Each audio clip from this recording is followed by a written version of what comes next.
Hej, tu Sysia, dzisiaj robimy sobie makijaże nowymi paletkami z Glam Shopu z wakacyjnej kolekcji. Mamy tutaj muślinową, nugatową i sorbety. Każdą z nich zrobię po jednym makijażu. Pokażę Wam również swatche tych wszystkich palet, także zapraszam do oglądania. Zaczniemy sobie od paletki muślinowej.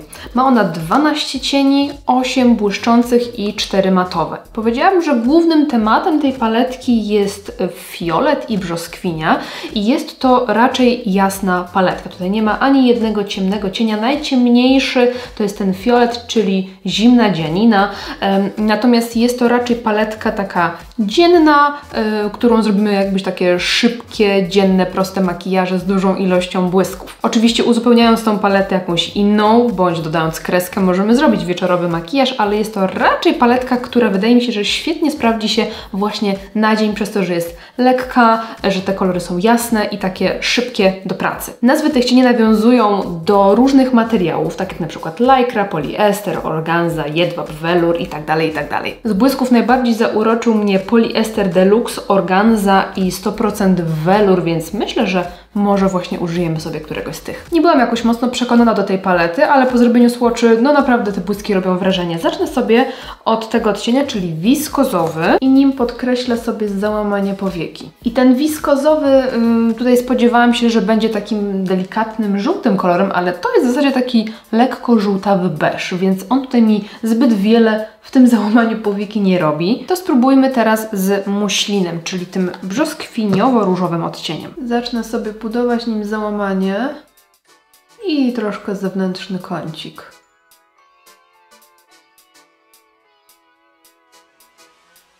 Zaznaczę też delikatnie wewnętrzny.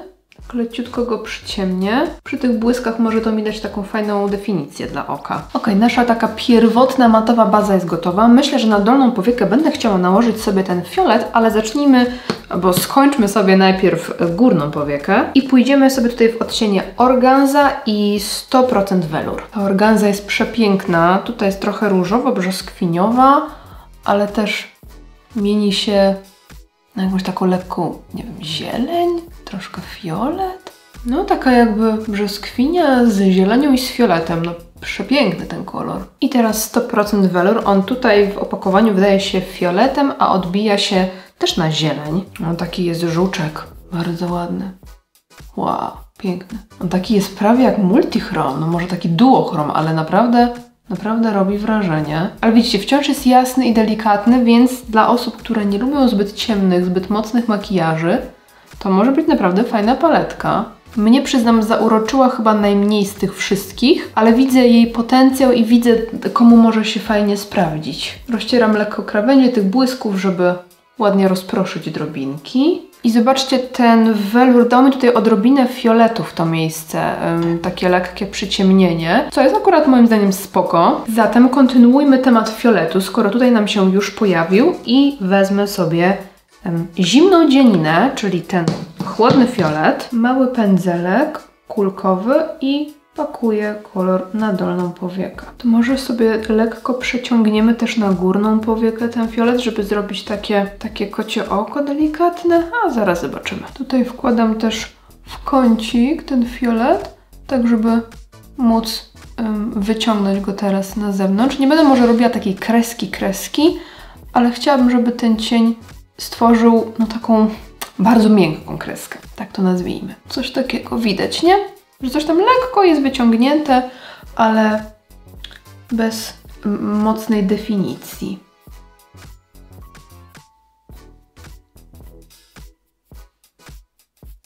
Mamy coś takiego.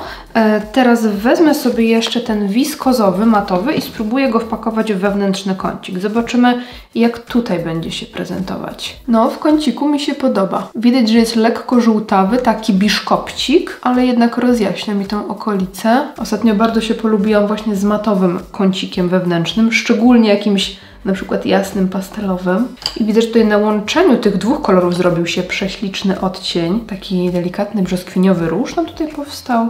Pięknie to wygląda. Na linię wodną nałożę sobie beżową kredkę. Ta też jest z Glam Shopu. Listę wszystkich kosmetyków macie zawsze na dole w opisie. I tam też wypisuję, co mam na twarzy, na policzkach, na brwiach, wszystko. Ale znalazłam jeszcze taką kredkę fioletową i pomyślałam, aby troszeczkę wzmocnić sobie tutaj linię rzęs górnej powieki i troszkę ją zagruntuję tym fioletowym cieniem, zimną dzianiną. No i myślę, że mamy to. Tuszuję rzęsy i na ustach pomyślałam o takim chłodnym fioletowo-różu. Troszkę się stresuję, bo nie są to dla mnie twarzowe kolory, ale może jak dodam do tego neutralną, taką brązową, jasno brązową konturówkę, to będzie git, zobaczymy. Więc nakładam najpierw konturówkę w neutralnym kolorze, bo neutralna konturówka potrafi uratować każdy kolor. I użyję sobie tego matowego błyszczyka z Hean, numer 68 Wonder Nude. Zaczynam od środka, a gdy już mam mniej produktu na pędzelku, na aplikatorze, to delikatnie wchodzę właśnie w tą konturówkę i wtedy ombre robi się samo. No, wybór tej pomadki to był dobry krok i wybór konturówki też był dobry krok. No jejku, jak to ładnie wyszło, powiem Wam, że sama jestem w szoku. Bardzo ładny, upiększający makijaż. Przepiękne są te błyski, jestem nimi totalnie zauroczona. Natomiast pracowało mi się bardzo dobrze, przyjemnie. To są jasne kolory, więc nikt nie powinien mieć problemu tutaj z rozcieraniem, z plamami czy z czymś takim.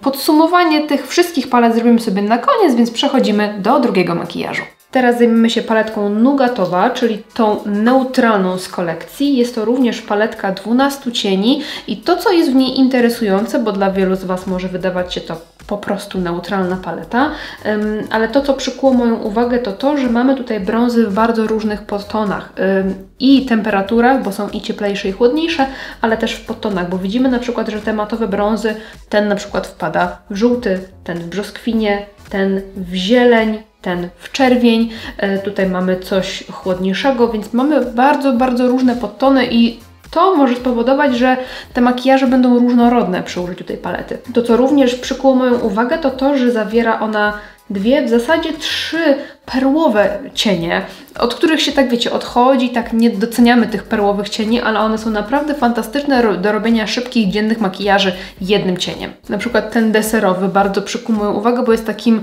lekko złotawym, lekko połyskującym brąz. Wydaje mi się, że położyć go na całą powiekę, wytuszować rzęsy i mamy bardzo ładny makijaż do pracy. Ja zacznę sobie dzisiaj może od tego czerwonego, czyli małej kawy. Oczywiście czerwonego w cudzysłowie, bo jest to wciąż brąz, tylko taki właśnie czerwony brąz.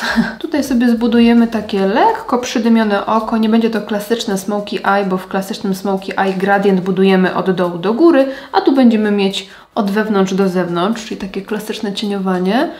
Ale na pewno pogłębimy je sobie troszeczkę tym bardzo ciemnym brązem. W tej palecie też te kolory są takie wyważone, że wydaje mi się naprawdę być fajną paletą na co dzień, bo no, jedynym ciemnym odcieniem jest ten, czyli ta kawa czekoladowa. I jest to odcień, którym będziemy ten swój makijaż przyciemniać, którym możemy przyciemniać albo robić kreskę, ale wszystkie pozostałe kolory są takie na poziomie medium, czyli no nie są to bardzo intensywne kolory, w sensie nie intensywne, tylko bardzo ciemne, co sprawia, że może to być też fajna paletka na co dzień użytkowa, taka wiecie, do pracy, do szkoły, na uczelnię, gdzie tam potrzebujecie się pomalować. No i przez to, że ta paleta nie jest bardzo ciemna, no to też rozciera się sama w zasadzie. Tą samą małą kawę nakładam teraz na dolną powiekę. Teraz wezmę sobie tą kawę czekoladową i trochę przyciemnię sobie, nie tak trochę, bo tak trochę bardziej. Przyciemniam sobie zewnętrzny kącik, pogłębiam. Kawa czekoladowa jest akurat chłodnym odcieniem, to jest taki bardzo ciemny, chłodny brąz. Wracam do pędzelka po tym czerwonym, tak już go nazwijmy, na potrzeby filmu. I rozcieram jeszcze wszystko raz, łączę, dokładam jeszcze trochę tej czerwieni i robię to samo z dolną powieką. Ten brąz robi z makijażem w zasadzie to, co robi zwykle czerń, tylko jest po prostu łatwiejsza do pracy, bo on tak nam trochę przyciemnia, ale też jakby dochładza delikatnie makijaż. tak neutralizuje go mocno. Jak patrzę na tą paletę, to nie ma w niej w ogóle takiego klasycznego brązu, takiego, wiecie, takiego brązu, no nie? To jest akurat też Glam Shop Brunette, co myślę, że może być właśnie plusem tej paletki, z tego względu, że nawet jak ktoś lubi neutralne makijaże, to jestem niemalże pewna, że mając więcej niż jedną paletę, takich brązów klasycznych ma co najmniej kilka. A tutaj mamy paletę, która tego najpopularniejszego brązu nie ma. Mamy różne inne, ale nie taki. Więc ktoś na pewno mógłby rzec, że paletka jest niekompletna, bo brakuje tutaj zwykłego brązu, ale myślę, że jako paletka uzupełniająca to jest jak najbardziej spoko. Znaczy ta paleta też uważam, że jest kompletna z tego względu, że mamy i jasne, i ciemne odcienie, przyciemniające, rozjaśniające, błyski, maty, więc jest w zasadzie wszystko, żeby zrobić makijaż, tylko właśnie nie ma tego takiego najzwyklejszego brązu w niej, więc dla osób, które mają już jakieś brązy w swojej kolekcji, to może być fajne uzupełnienie. Tą czerwienią dochodzę jeszcze tutaj aż do wewnętrznego kącika.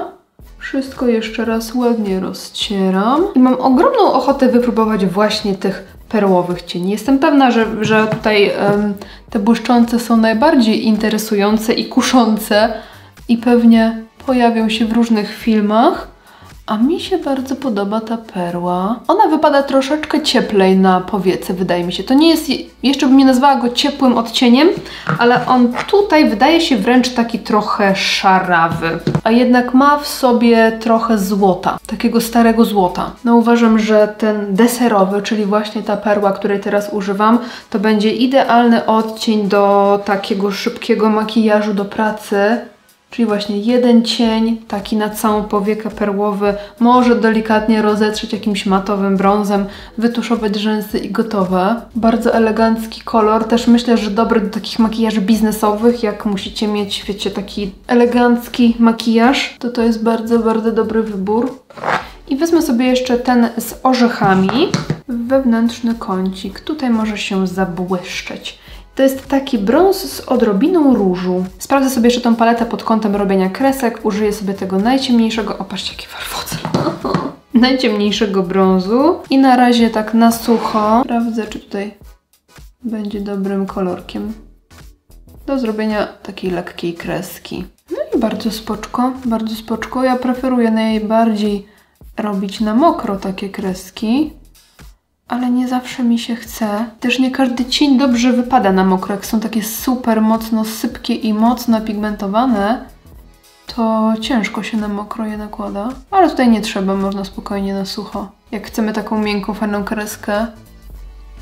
Teraz wezmę sobie brązową kredkę i pokryję nią linię wodną. Poprawiam sobie rzęsy i makijaż oka mamy skończony. I na ustach chciałabym nałożyć sobie ten winylek w odcieniu 115 Pepi.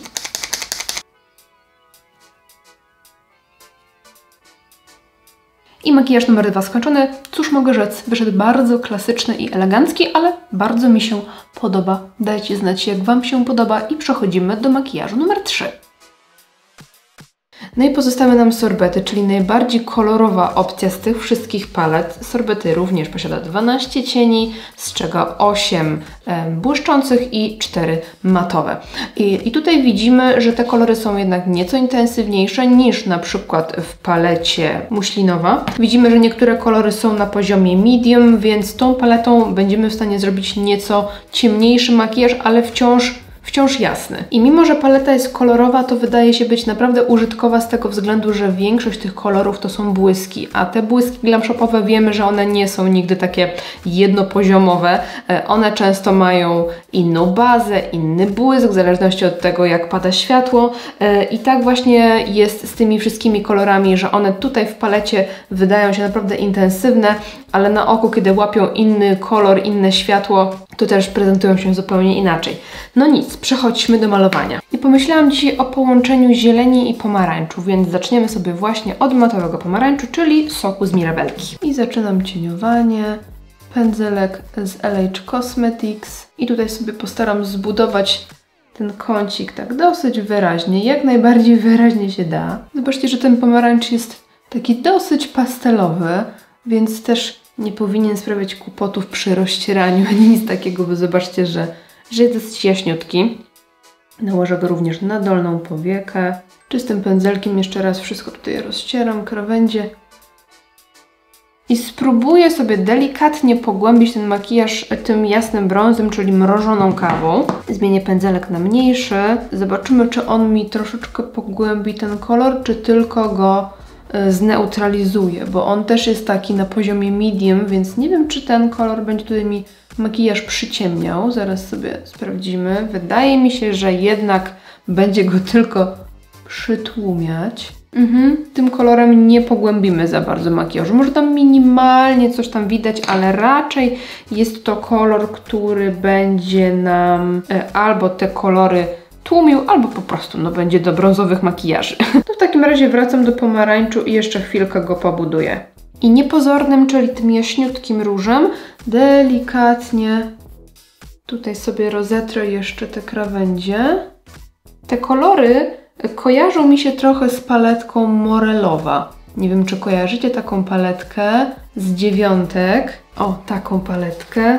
Zobaczcie, że mamy tutaj właśnie taki pomarańcz, róż. One się troszkę różnią tonami, ale tutaj jest taka podobna historia. O, więc jak ktoś się może nie załapał na Morelową, została wycofana, to może to jest dobra alternatywa. Te są żywsze kolory, te są troszeczkę bardziej przytłumione w sorbetach. No i teraz spróbuję nałożyć sobie miętusa, czyli ten piękny zielony odcień. I zobaczcie, jak go się rozściera, to on robi się taki półtransparentny. Dlatego mówiłam o tych błyskach, żebyście też się ich nie bali, bo one mogą w opakowaniu się inaczej prezentować, a to jest trochę bardziej jak taki toper, mówię, z taką półtransparentną bazą.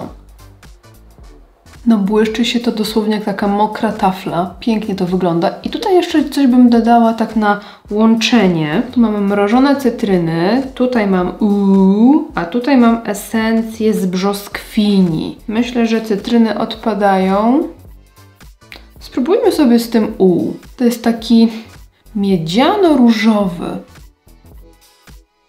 Będzie to fajny kolor do takich neutralnych dzienniaczków, na przykład z tym brązikiem jasnym, mrożoną kawą. No, całkiem fajnie to wygląda.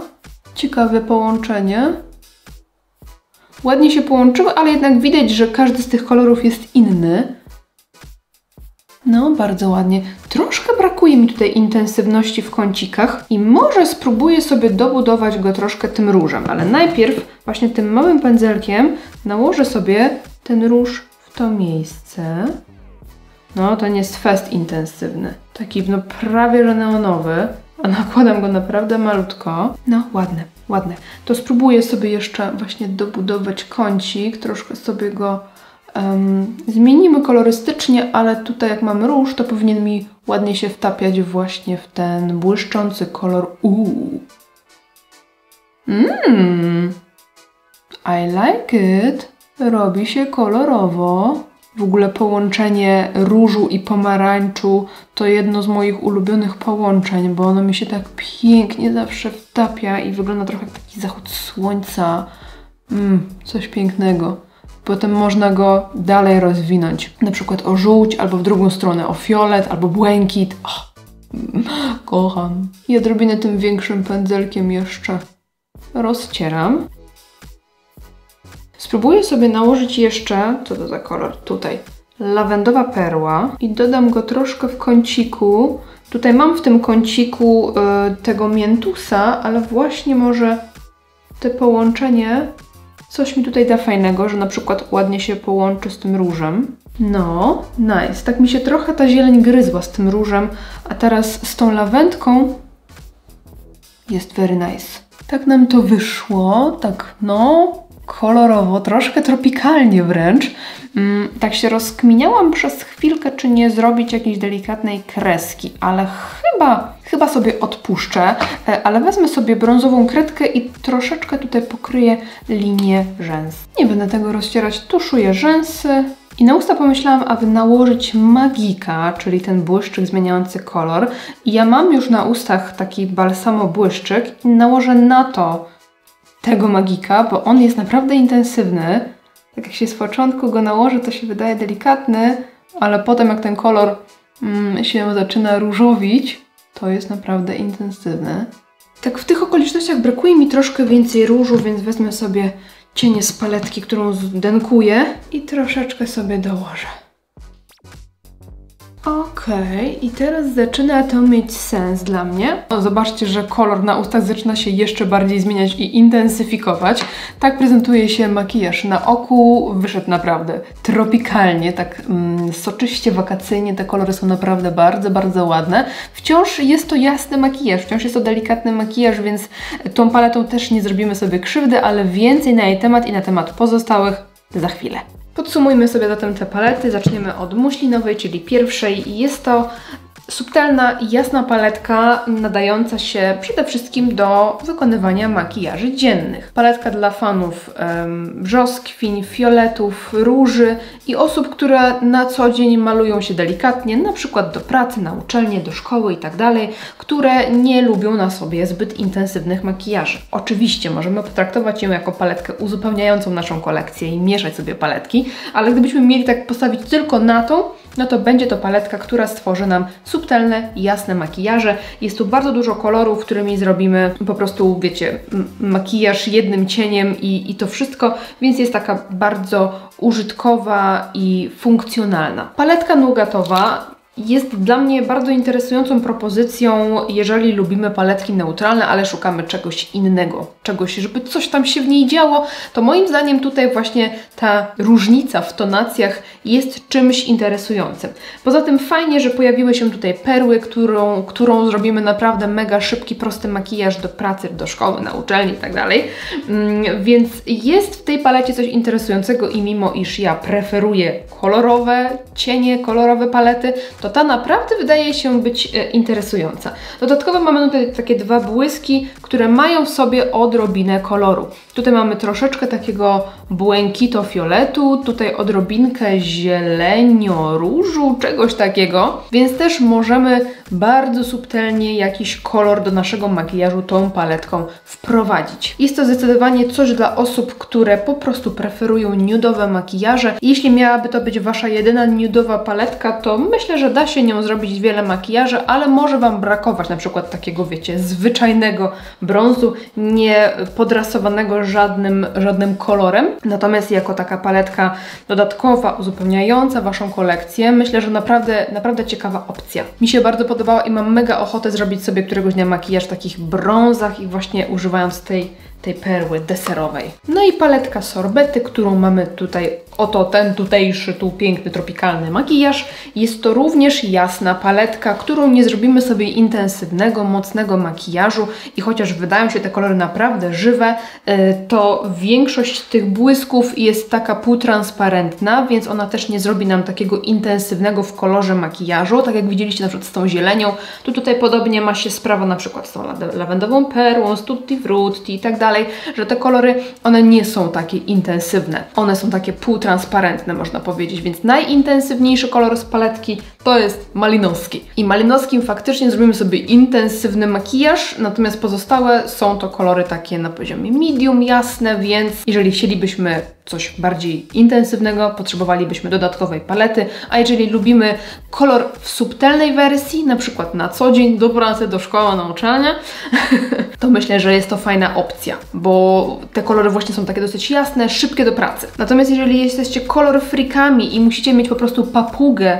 na oczach, to myślę, że ta paletka może być za delikatna dla Was, więc wszystko zależy od tego, jakie makijaże robicie i co lubicie w swoim makijażu. Tak po prostu wybierajcie paletki. I to wszystko w dzisiejszym odcinku. Napiszcie mi, która z tych paletek podobała się Wam najbardziej, czy może którąś macie, bądź planujecie kupić, no i który z tych makijaży, co o nich myślicie. Piszcie koniecznie. Dziękuję Wam serdecznie za oglądanie. Trzymajcie się, do następnego. Pa, pa.